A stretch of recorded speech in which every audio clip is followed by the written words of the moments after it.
Good day, and welcome to another edition of the Military and Foreign Affairs Network. I'm your host, the Voice of Reason. So today we're getting reports that another U.S. destroyer has transversed the Straits of Taiwan. This deployment, this movement of naval assets through this area, again has caused a stir in China. They have issued formal diplomatic protests and continue to do so when the United States exercises its right to legally move ships through international waters. There's also another issue that is not on the radar. I'm sure China is watching it very closely, but there is legislation being put through by two members of the United States Congress. Senator Rick Scott is one of those members, and it is titled the Taiwan Invasion Prevention Bill. The Taiwan Invasion Prevention Bill. And the premise of this bill is that it would authorize the United States to enact measures under the auspice of limited military action to prevent China from seizing control of Taiwan. And I think that is a reasonable bill to put through Congress. I think the United States needs to look at the one China policy.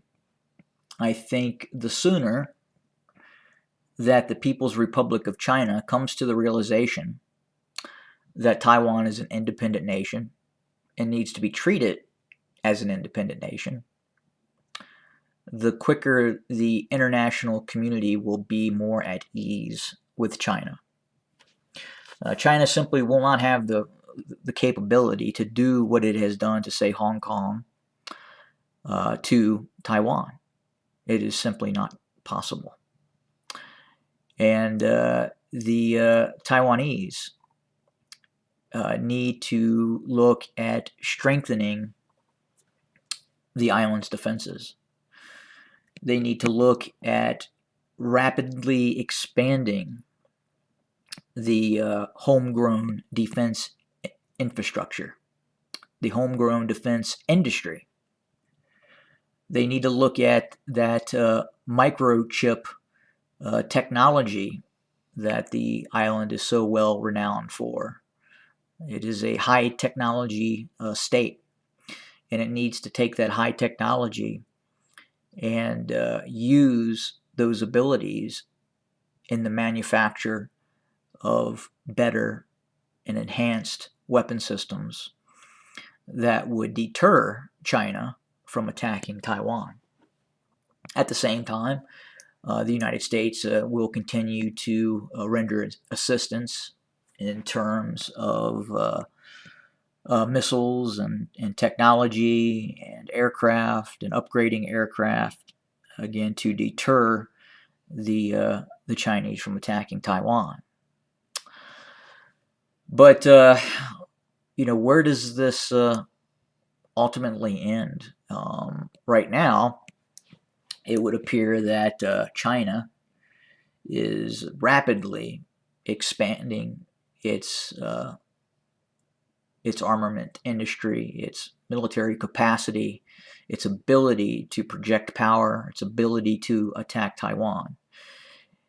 It has a lot of defense leaders inside of the United States, a lot of military analysts, a lot of former admirals, generals in the Air Force, Army, Marine Corps, concerned about China's activity, concerned that the Chinese could be readying itself for a massive preemptive strike against targets in Asia, targets specifically at United States' ability to project power in the region.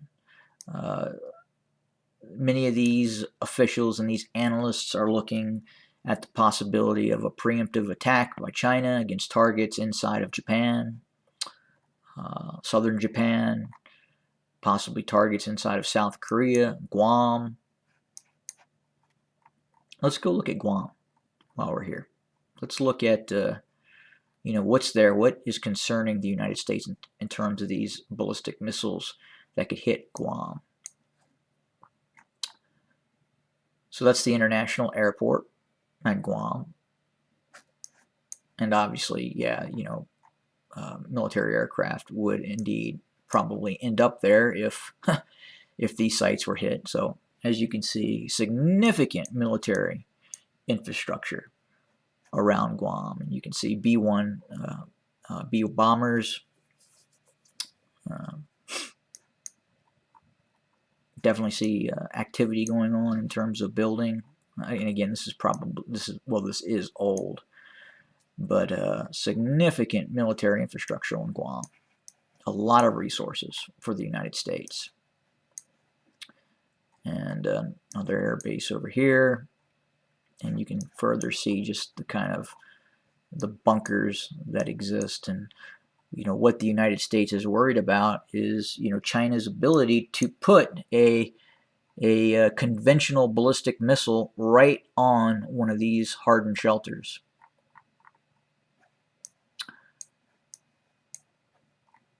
And this is an older base. You can see radar installations.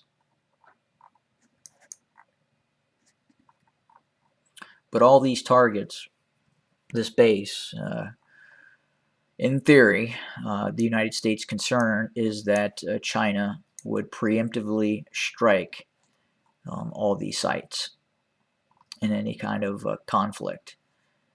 And China probably would need to initiate the strike before these aircraft could be dispersed,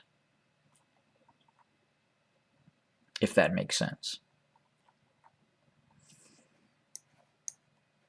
And then obviously there's naval assets as well. But yeah, definitely a long distance. But the I believe it's the DF-26. It could definitely hit targets in Guam, and they've tested in China mock-ups of carriers, mock-ups of air bases, with even mock-ups of U.S. aircraft on those bases to see the effectiveness of these strikes, of these precision ballistic missile strikes. And they appear that they have the technology down, which again is concerning. But again, the island of Taiwan really needs to focus on the fact of deterring China, making China realize that an attack against Taiwan would not be in its national interest, and probably what would be in China's national interest would be the acceptance of Taiwan as a nation state. And back to that bill that was being looked at, the Taiwanese invasion prevention bill. I think it would authorize the use of, say, United States submarines, obviously the Los Angeles class attack sub, the Virginia, the newest U.S. nuclear attack boat, could be used in a standoff manner to attack Chinese ports and facilities that would be facilitating a naval invasion of Taiwan. So the United States could, in fact, first look to clear Chinese naval assets from around Taiwan. And that could be done with very limited U.S. Casualties. The U.S. could fire precision-guided munitions all the way from eastern Taiwan, or aircraft just approaching the island of Taiwan, and actually hit targets in ports inside of China. And if you're able to sink those ships and degrade that amphibious landing capability, well, then China simply could not conduct said amphibious landings of Taiwan. So then what would they be doing? Well, they would be looking at a blockade, an aerial blockade with the use of possibly anti-ship ballistic missiles, cruise missiles to prevent ships from getting to Taiwan. But I'm not sure that would be successful.